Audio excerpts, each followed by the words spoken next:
Merci, mes chers collègues. Je me félicite que la question de la mixité sociale dans les établissements parisiens soit évoquée à l'occasion de cette niche PC. Comme vous le savez, Paris est l'une des académies les plus ségrégées de France, ça a été déjà dit, avec des effets négatifs qui vont dans les deux sens. D'un côté, des élèves venus de milieux défavorisés qui se retrouvent trop souvent dans des établissements ghettoisés, ce qui nuit à leur réussite scolaire, et de l'autre, des élèves favorisés qui parfois grandissent, pour ainsi dire, en vase clos. La mixité sociale est un sujet sur lequel notre groupe s'est depuis longtemps investi, depuis maintenant plusieurs années, notamment lors de la conception de l'expérimentation des secteurs multicollèges par Najat Vallaud-Belkacem en mai 2015. À ce titre, nous nous réjouissons que Jean-Noël Accouat ait fait une déclaration pour créer cet observatoire parisien de la mixité, même si nous continuons de penser que les observatoires locaux sont plus efficaces et opérationnels qu'un observatoire centralisé, qui est de notre point de vue trop bureaucratique. Ces observatoires locaux que nous appelons de nos voeux pourrait permettre une élaboration avec les acteurs de terrain, les parents, les enseignants, clé essentielle de l'amélioration de la mixité dans les établissements.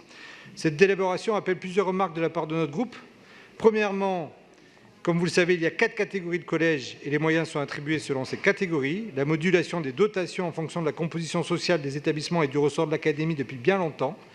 Donc, il nous semble judicieux que ce travail soit aujourd'hui mené de concert avec l'Académie de Paris, de façon à ce que les moyens attribués par la ville et l'académie puissent être concentrés vers les établissements les plus défavorisés. Deuxièmement, dans la précédente mandature, Bertrand Delanoë avait décidé d'aider très massivement les 50 collèges les plus défavorisés de Paris en attribuant 1 million d'euros au projet pédagogique, c'est-à-dire une somme de 20 000 euros par établissement. Je n'ai à ce jour pas connaissance que cette mesure ait été pérennisée. Si celle-ci est maintenue, quelle est l'articulation avec ce que vous proposez ? Troisièmement, c'est une question qui a trait à la mise en œuvre. Vous proposez de moduler les dotations aux établissements en fonction de leur niveau de mixité, sous-entendant par là que les collèges auraient une autonomie et des marges de manœuvre pour faire progresser la mixité.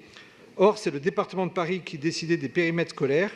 Donc, si nous vous entendons, vous proposez de sanctionner votre éventuelle incapacité à améliorer la mixité dans les collèges parisiens. Nous comprenons le principe sur le fond et nous ne sommes pas opposés à ce que se poursuive le débat sur la mixité scolaire. Toutefois, nous ne sommes pas sûrs qu'il faille rentrer dans le dossier par des éventuelles sanctions sur les moyens. Et c'est la raison pour laquelle nous nous abstenons sur cette délibération. Je vous remercie.